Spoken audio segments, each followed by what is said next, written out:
जिसकी वजह से आप पीक में रहते हुए भी हर जगह को, चाहे वो एकेडमिक्स हो, आपने बहुत आराम से ग्रेसफुली, अच्छा चलता हूँ दुआओं में याद रखना मोड में, वहां से आप आ गए to theatre, to television and now to films. So वो ऐसी कौन सी, what was that one thing that made you take those decisions? I never thought of it, लेकिन अगर आप पूछ रहे हैं तो रेट्रोस्पेक्शन में जो हमेशा सेंस बनाने का काम किया जाता है, जब कर रहे होते हैं तो समझ में नहीं आता, लेकिन पीछे देख के ही हम लोग कुछ लॉजिक बना सकते हैं। मुझे लगता है जो एक चीज़ थी जिसकी वजह से बार बार जब बहुत कुछ अच्छा हो रहा था तो मैंने छोड़ दिया, चाहे वो इंजीनियरिंग हो या टीवी हो, वो था रियलाइजेशन। और रियलाइजेशन था कि झूठ बोला गया, सोसाइटी आपसे झूठ बोलती है। जो एजुकेशन सिस्टम है हमारा, मैं बोलना चाहूँगा क्योंकि मैं फील करता हूँ एजुकेशन सिस्टम जो है वो बहुत हद तक फ्लॉड है। और आपको कहा जाता है कि अगर आप स्कूल में बहुत अच्छा करें तो आप रैंकर, मतलब अच्छे रैंकर रहेंगे, शुरू के 10 में आएंगे, उसके बाद आप एंट्रेंस एग्जाम क्लियर करिए, कॉलेज में जाइए, और उसके बाद हम आपको गारंटी करते हैं कि आपको बहुत सारे पैसे मिलेंगे और बहुत सारा फेम मिलेगा, और इसको कहते हैं सक्सेस। क्योंकि इस वजह से आपको 3 चीजें मिलेंगी। एक, आपके पास बहुत सारा टाइम होगा। दूसरा, आपके पास फ्रीडम होगा चॉइसेस, मुझे ये करना है, नहीं मुझे वो खरीदना है, मुझे ये खरीदना है, तो ये चीजें आपके पास बहुत सारी होंगी। और तीसरा, सेल्फ एस्टीम, आपको जो एक्नॉलेजमेंट मिलेगी आपके सोसाइटी से, फैमिली से, जिस लेवल पे भी आप कर रहे होंगे, वो एक्नॉलेजमेंट जो मिलती है तो उससे बड़ा अच्छा लगता है कि लोग कह रहे हैं कि मैं बहुत अच्छा हूँ। तो ठीक है, मुझे लगा कि बहुत अच्छा डील है कि टॉप में, हाँ टॉप में आ जाओ, पैसे और फेम ले लेंगे, जिसकी वजह से ये 3 चीज आपको मिलेगी। तो ये तो बहुत सिंपल सा गेम था कि टॉप में कैसे आए। तो जो भी सब्जेक्ट्स हमें पढ़ाए जाते हैं वो हमें बहुत हद तक नहीं बताया जाता है कि उसका यूज क्या है। मतलब मुझे आज तक पता नहीं चला कि डिफरेंशियल इक्वेशन का करते क्या है, या फिर केमिकल इक्वेशंस को बैलेंस क्यों करते हैं, या फिर मिरर न्यूरॉन्स करता क्या है। तो ये सारी चीजें हमें समझ में तो आती हैं, कैसे करते हैं ये भी समझ में आता है, लेकिन नॉर्मल लाइफ में उसका क्या यूज है, प्रैक्टिकल एप्लीकेशन क्या है, इसके बारे में ज्यादा चर्चा होती नहीं है। तो ये तो बहुत आसान सी चीज थी, आपको बस समझना था कि ये सारी चीजें करती कैसे और आपको टॉप किया है। लेकिन क्या, तो चलिए, उस समय आप बच्चे होते हैं, आप इतना सोचते नहीं, एक बहुत स्ट्रॉन्ग मोमेंटम होता है, आपके पेरेंट्स बोल रहे होते हैं कि अरे फर्स्ट आओ, सेकंड आओ, थर्ड क्यों आ गए, तो मतलब आप चल लगे रहते हो। बहुत सिंपल सी बात है, उसमें टॉप कैसे करते हैं, बहुत रेपुटेशन की जरूरत होती है। जितना ज्यादा डेलिबरेट रेपुटेशन आप करोगे उतने ज्यादा आप ये तीनों स्किल्स जो है, क्योंकि आपका जो टेस्ट लिया जाता है, चाहे वो बोर्ड एग्जाम हो या कोई भी आपके स्कूल के एग्जाम्स हो या ऑल इंडिया लेवल पे एग्जाम्स हो, वो 3 चीजों पे आपको टेस्ट करते हैं। आपकी मेमोरी पे, और आप क्या आपके तक याद रख सकते हैं, आपके कंप्यूटेशन स्किल्स पे कि आप कितने अच्छे से मेजरमेंट कर सकते हैं, और तीसरा आपके स्पीड पे कि आप 2 घंटे में कितना कर सकते हैं। तो ये 3 डिफरेंशिएटर होते हैं, और आप जितने रेपिटेशन से वो सारी चीजें करोगे उतने आप ज्यादा एफिशिएंट हो जाओगे, और बहुत ज्यादा चांसेस हो जाएंगे कि आप अच्छे रैंकर इंडिया के लेवल पे भी। तो मैंने वही किया, मैंने बोला डील अच्छा है तो कर लेते हैं। दिल्ली कॉलेज ऑफ इंजीनियरिंग में गया, तो फिर समझ में आया कि ये जो स्किल्स हमें इतने सालों से स्कूल में सिखाए जाते हैं, ये तीनों स्किल्स, वो बहुत रिडंडेंट है। जब हमें हायर किया जाता है, कंपनीज हमें हायर करती है, क्योंकि अगर आप देखें तो ये तीनों जो स्किल्स हैं वो आपका आईफोन आपसे बहुत जल्दी कर सकता है। गूगल करो, उनके पास इतनी मेमोरी है जितना आप कभी याद नहीं कर सकते। आप कैलकुलेटर यूज करो तो वो जितनी स्पीड से आपको बताता है उतनी स्पीड आपके पास है नहीं।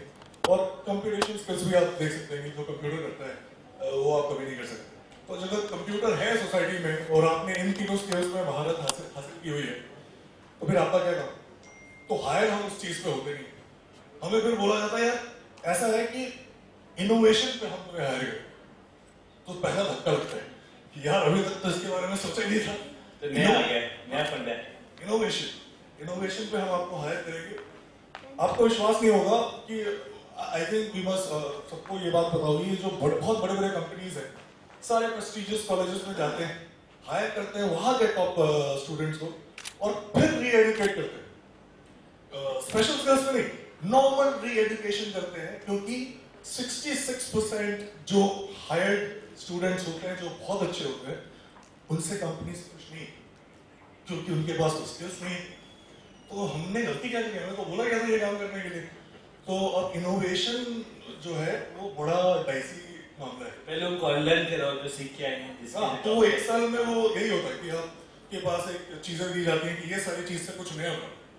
ये चीज सीखी ही नहीं हमने कभी, क्योंकि हमें तो बोला जाता है कि बी केयरफुल, ये बहुत जरूरी होगा, बी केयरफुल, और फेल मत हो जाने गलती से।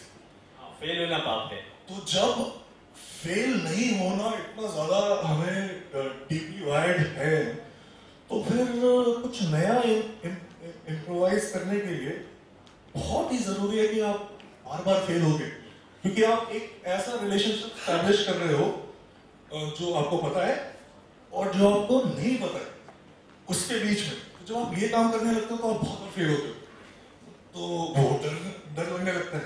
तो फिर मुझे लगा जब ये करना ये है, तो फिर मैं इंजीनियरिंग क्यों करूं? फिर वो करता हूँ ना जो मुझे अच्छा लगता है, जब खुद से जो पैशनेट है। इम्प्रोवाइज करना, इनोवेशन करना, तो वो करने जो मुझे अच्छा लगता है। मैं फॉर्चुनेटली पहले सेमेस्टर से डांस कर रहा था शामक के साथ, शामक के ग्रुप में, और बैरी जॉन के साथ थिएटर कर रहा था। गया तो मैं इसलिए था क्योंकि मेरे कॉलेज में लड़कियां नहीं थी। ये भी आपको बोला जाता है कि एक बहुत अच्छी नौकरी मिलेगी और फिर उसकी वजह से बहुत अच्छी लड़की भी मिलेगी। हाँ, तो हमारे दिमाग में वो बात रहती है। फिर आप ऑल इंडिया एग्जाम क्लियर करते हो, फिर इतने अच्छे से कॉलेज में जाते हो, और फिर आपको पता चलता है यार लड़की तो है नहीं, और तो अच्छा कर गए तो मतलब अब लड़की कैसे मिलेगी? तो फिर हमें किसी ने बोला कि यार डांस स्कूल्स में ना बड़े अच्छी अच्छी लड़कियां आती है, तो वहां पे कुछ हो सकता है, वहां पे जाओ और ट्राई करो। तो मैंने बोला ठीक है, मैं डांस करता हूँ। लेकिन वो करते करते मुझे लगा कि ये ऐसी चीज है जो मुझे करना बहुत अच्छा लगता है। परफॉर्मेंस स्किल्स बहुत अच्छा लगता है मुझे, चाहे वो एक्टिंग हो या डांस हो। अगर आप बोलेंगे कि गाना गाओ, तो मैं स्टेज पे आके गाना भी गाऊंगा।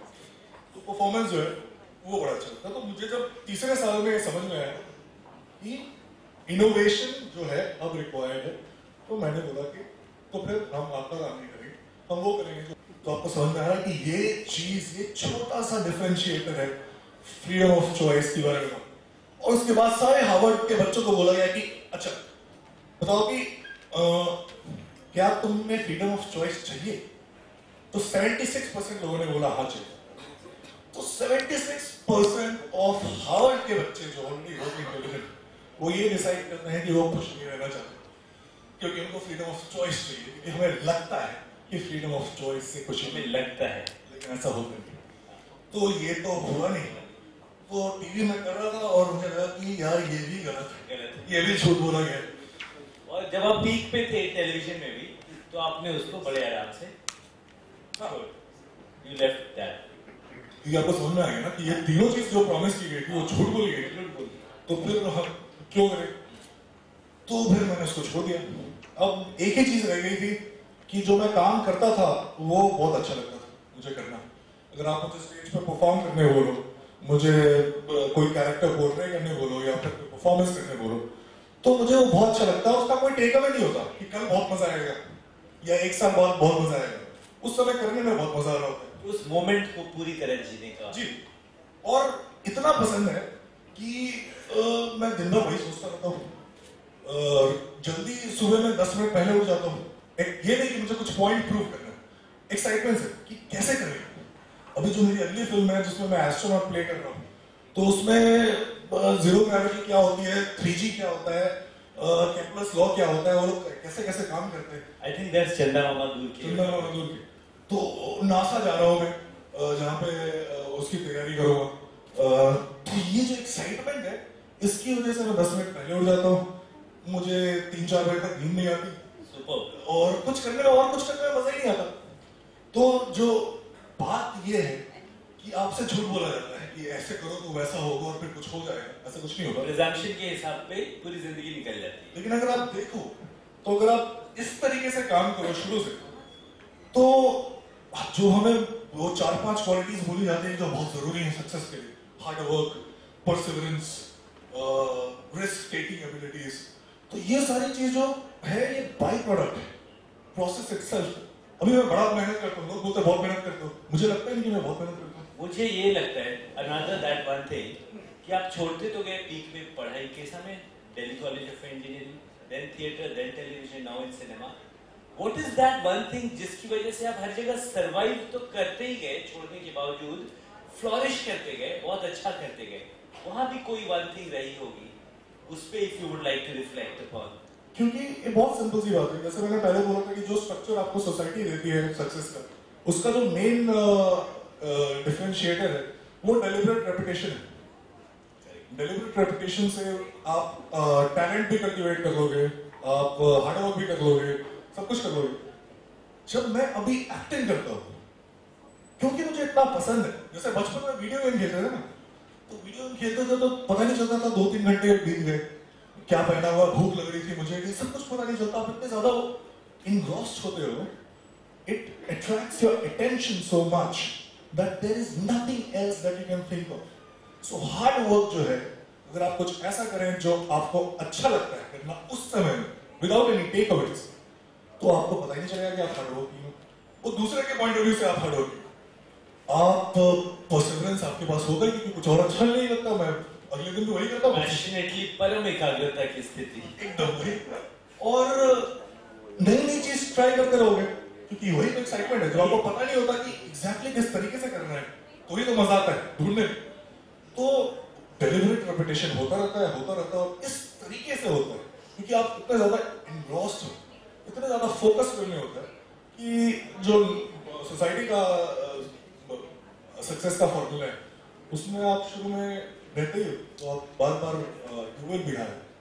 सुपर। एक और सवाल मेरे मन में बार बार आता है कि if you get an opportunity to go back, जब हम लोग कुछ राइट और जब कुछ गलत लिखता हूँ तो I have the choice to undo, लेकिन जिंदगी में I don't have a choice to undo what I have already been doing. लेकिन अगर आपको एक मौका मिले टाइम लाइन पे पीछे जाने का, if you have to go back, और one thing that you would have suggested yourself और यू वुड हैव नोन पहले से, जिससे आपकी अभी की जर्नी और मे बी डिफरेंट होती, मैं ये नहीं बोलूंगा स्मूथ होती क्योंकि मैं ये नहीं मानता हूं कि अभी स्मूथ नहीं है, तो एक एडवाइस, एक बात, एक वो दैट वन थिंग, क्या वो, क्या आप जानना चाहते हैं अपने आप को, इफ यू वुड बताना चाहते हैं क्या? बताना चाहते हैं या मैं कुछ ऐसा बोलूंगा जो बहुत लोगों को बड़ा अजीब सा लगेगा। प्लीज बोलिए। मैं अपने आप को यही बोलूंगा कि यार तुम फ्यूचर के बारे में टेंशन लेना मत करो, जो कि हमेशा बच्चों से हम छोटे से होते हैं और पहली बार हमें कुछ सुनाई नहीं रहा होता, तब से हम सुनते आते हुए यार बड़े हो गए तो ऐसा होगा, ये प्रॉब्लम हो जाएगी, तुम्हें पढ़ाई करना है, तुम्हें ये करना है। मैं पढ़ाई के अगेंस्ट कुछ नहीं कर रहा, मैं ये कह रहा हूँ कि ये बताना कि फ्यूचर में सक्सेस होगा तो बहुत अच्छा होगा और फ्यूचर में फेलियर होगा तो तुम्हारे बस की कुछ नहीं होगा जिंदगी में। जैसे मैंने बोला कि बिहेवियरल इकोनॉमिक्स में एक चीज है जिसको इम्पैक्ट बायस कहते हैं, उसका वो टर्म डिफाइन ही इस तरीके से किया जाता है कि हमारा जो दिमाग है वो हमें बोलता है, it actually what it does is it magnifies the impact of success and failures in the future. वो उतना इम्पैक्ट नहीं होता जितना इम्पैक्ट आपको दिमाग डरा के रखता है कि ऐसा होगा तो होगा। इस पे बहुत सारे रिसर्च किए गए हैं, बहुत सारे जिसका रिजल्ट आया है कि एक जो पूरा का पूरा ग्रुप था वो लॉटरी विनर था और दूसरा जो पूरा का पूरा ग्रुप था वो अभी किसी हादसे की वजह से पैराप्लेजिक हो गया। तो आप सोचिए कि एक ऐसा ग्रुप है जो कि बहुत सारे पैसे उनको फ्री में मिल गए लॉटरी विनर, और दूसरे के बारे में इतना ज्यादा उनको स्पाइक आया है ट्रॉमा का कि वो पैराप्लेजिक हो गए। तो उन दोनों के जो हैप्पीनेस क्वोशंट है उसमें एक स्पाइक आता है, जो लॉटरी विनर होता है ऊपर जाता है और पैराप्लेजिक नीचे आता है। लेकिन साल भर बाद नहीं, ना तो 8 महीने बाद, 3 महीने बाद दोनों का जो क्वोशंट है वो वापस वही आ जाता है जहां पे वो इवेंट होने से पहले। तो 3 महीने में जो है दिमाग अपने आप को वहीं पे ले आता है जहां पे आप ऑलरेडी थे किसी भी इवेंट के होने से पहले, चाहे वो बहुत अच्छा हो चाहे वो ट्रॉमेटिक हो। तो ये मैं बताना चाहता हूँ कि जो आपका दिमाग आपको झूठ बोलता है कि फ्यूचर में सक्सेसफुल ये करोगे तो ये होगा, नहीं वो करोगे तो वो गलत हो जाएगा, और होगा तो बहुत अच्छा होगा और वैसा होगा तो बहुत बुरा होगा। ये इम्पैक्ट बायस होता है, ये झूठ होता है जो आपका दिमाग आपको बार बार बोलता रहता है। तो मैं अपने आप को यही बोलूंगा कि वो करो जो तुम्हें करना अच्छा लगता है, क्योंकि अगर तुम वो बार बार करते रहोगे तो तुम जो सोसाइटी में जो सक्सेस जिस तरीके से डिफाइन किया जाता है तुम सक्सेसफुल भी होगे। तुमने जितना सोचा भी नहीं होगा, तुम उतने आज मेरे पास इतने पैसे, मेरे को पैसे के बारे में सोचने की जरूरत नहीं। अगर आप मुझे फेम दो तो मैं रख लूंगा, अगर आप नहीं दो तो मुझे फर्क भी नहीं पड़ता। एक्नॉलेजमेंट अलग बात है, अगर मैं कुछ एक्टिंग करूं और आप उससे रेजोनेंस होता है तो बड़ा अच्छा लगता है कि मैंने कुछ किया और आपको समझ में आया। इमोशंस जो है वो रेजोनेंस होता तो अच्छा लगता है, लेकिन मैं जनरल फेम की बात कर रहा हूँ। अगर मैं रोड पे निकलूं और मुझे लोग नहीं पहचाने तो मुझे कुछ फर्क नहीं पड़ता। तो और मनी आ गया इतना जो कि पहले नहीं था मेरे पास, कि अब मुझे मनी के बारे में सोचने की बारे में जरूरत नहीं। तो ये दोनों चीज जो है ये भी आपके पास आ जाएंगी, क्योंकि आप वही कर रहे होगे बार बार जो आपको करना अच्छा लगता है, और फ्यूचर के बारे में सोचने की कोई जरूरत नहीं है। It will take care of itself.